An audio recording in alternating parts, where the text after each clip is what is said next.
Thank you to you who clicked play. Welcome to Volunteer Voices, where we spend a few minutes talking to valued volunteers in our community, like Mary. Her work for CUES is part of the backbone of what makes our community happen, her volunteerism. So I'm excited to get to hear a little bit more about your work, Mary. Thank you for joining me. You're welcome. Mary, will you tell me a little bit about what you do as a volunteer for CUES? Well, I come in around 7 in the morning and I put together breakfast bags for the kids. And then at 7:45, I take them over to the other side of the building. And as the children come in, we offer them breakfast, milk, or whatever we have. And then when that's all done and over, we go back to the kitchen, start preparing for lunch. Some days we have to put up bowls and stuff to put the food in before it even comes. The pre-op is what it's called. And Patty and I do that. She gets busy with what she has to, and I get busy with what I have to. And then we wait until lunchtime. They bring the lunch in from the other school, and we start putting it all together so we can get them in the hot plate and onto the trays and then to the kids. And which CUES school are you at? I'm at Sacred Heart. Oh, how wonderful. Well, it sounds like you are dedicating a lot of your time to feeding and nourishing and being that Hmm. constant presence in a child's life. Yes. Well, when I get done there at 1 o'clock, I then go to the first grade and I take 6 to 8 kids and go into another room and we do Alexia and another program for a half hour.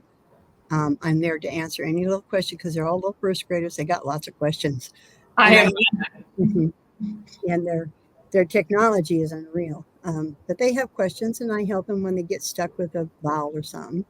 Then I take them over to the second grade class, and I bring those kids over and do it again for another half hour till 2 o'clock. And I enjoy it. I have a lot of fun. I enjoy the children. All of them in the whole room in the whole school. They're just super kids.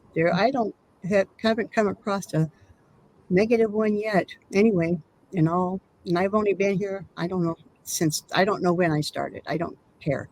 I just come because it makes me feel like I'm giving back to Sacred Heart for the education and religion that Sacred Heart gave me. That's all, and I enjoy it with the kids too. Anyway, that's a plus. And I have a feeling they enjoy you too. Sometimes they get in trouble, but they always come back around. So, but they're good kids. They really are good kids. I love it. They Mary, don't. is They there call me Mama Mary.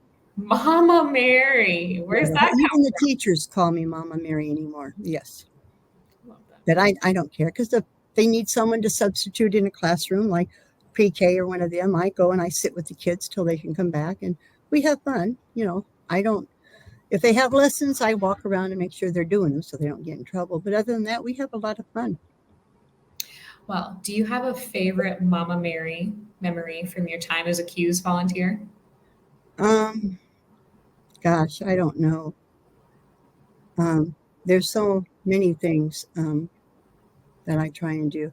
I think one of my favorite though was when Miss Haynes was gone and Miss Mitchell was there in PK class, and they asked me to go in and help in there, and I've done that several times, and I really enjoy working with the kids like that. That's especially the PKs. They just laugh and want to hold your hand or hug you or whatever. But I've not subbed, but I've joined others in a room to help with the children if the teacher's gone and there's an aide, and I've done that. So there's a lot of things, and I enjoy any of it. I stick around at when I get done at 2 in case they would need me for something else, and I'm sitting in the office there with Miss Kathy, and sometimes they use me, sometimes they don't. But I just enjoy being there. I really do. Well, Mary, I know what you're giving. I know what you're contributing and the impact that you're having on the classroom, the teachers, the kids, and the extra resource. What are you getting from it? Um, a minute. Hmm. My mom and dad gave all their life to helping the school and church. If there was a plumbing job, he come and done it. If there's painting, he come and done it. Electrical, he come and done it. My mother, we got here at Sacred Heart back in 1952 is when we came from Iowa and we became parishioners here. And we all went to school here, all but one brother, my oldest one. And then after a while, my mother became across the street in the high school where they had the lunchroom. She was helping Mrs. Stout in the lunchroom. The two of them prepared all the meals, got it all together. The only thing they didn't do is the trays. The seventh and eighth or high school kids could earn money by doing rinse and wash and putting them away for the ladies. So they got free lunch, and I don't know if they got money or not, but they got free lunch for it and other stuff. Um, and that went on forever until they had to tear the school. They tore the school down my junior year. I had to go over to the other school for my graduation. But all my brothers, my older brothers, all graduated from the high school there and here. I had two brothers that graduated with me from over there. Dominican is the name. But over here, there's so much more closeness. It's like, it's not a teacher teaching this class or not. We had sisters, a sister teaching this class at Sacred Heart. We have teachers and sisters that teach everybody. If they're needed in another room, they go. And I love that because, like I said, well, I've got 3 great grandchildren and then my great granddaughter, okay, that go here, and they couldn't get a better education anywhere. We had Gabby at the Y, and they taught her quite a bit, but it's not one-on-one like this school, Sacred Heart, gives to these children one-on-one.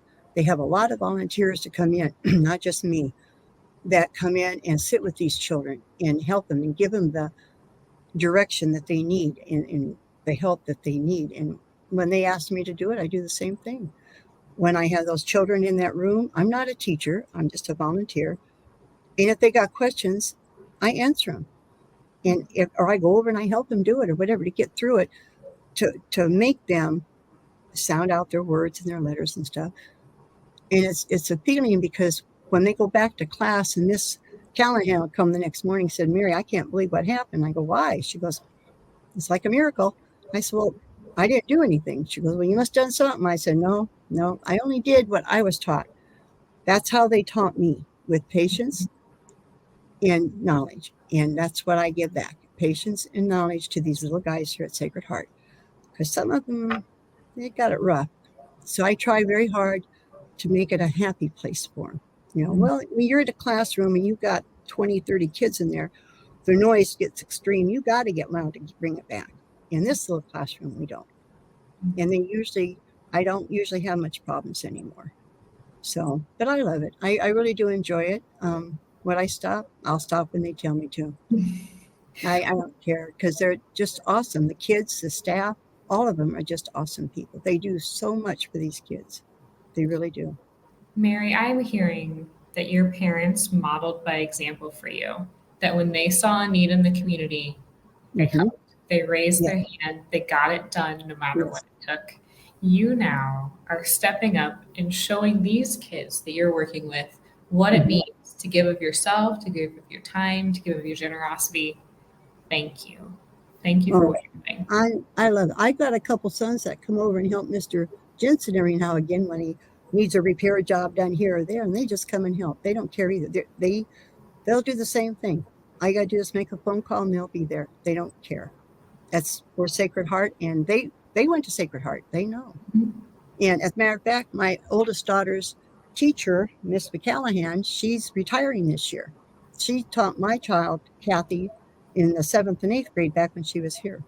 And my daughter's now 51. So that's how long this tradition goes back. And I had nieces and nephews here. My sister-in-law worked in the office for a long time. I've had a lot of nieces and nephews that went through here. So I guess I'm only giving back to what they gave me. And my mother taught me you don't get everything free, you work for it. Well, over here, you work for it, but it was an education. It was feelings inside. It was to be honest. It was to be upfront, not negative. It was positive. And that's why I try to instill right now what I was taught into some of these kids, because it's well worth it. the feeling you get, the feeling I get when I help these kids at Sacred Heart or the ladies in the kitchen at Sacred Heart, I just, what I think about, and this is where you're going to catch me, because when I'm especially in the kitchen, I think of my mom and all that she did over in that kitchen. And she had time for any child that needed it then. And I guess I didn't pick up on it till I got older and had kids. She gave herself fully too. So did Mrs. West Christian. So did Mrs. Stout, Mrs. Grimes, all of them, all those ladies that worked over there. They didn't do it because of the little pay they got. They did it from their hearts. And they made sure these children had exactly what they needed when it comes to nutrition and that. Every now and again, they'd go around and get a hug, because they just knew that sometimes they went over and above.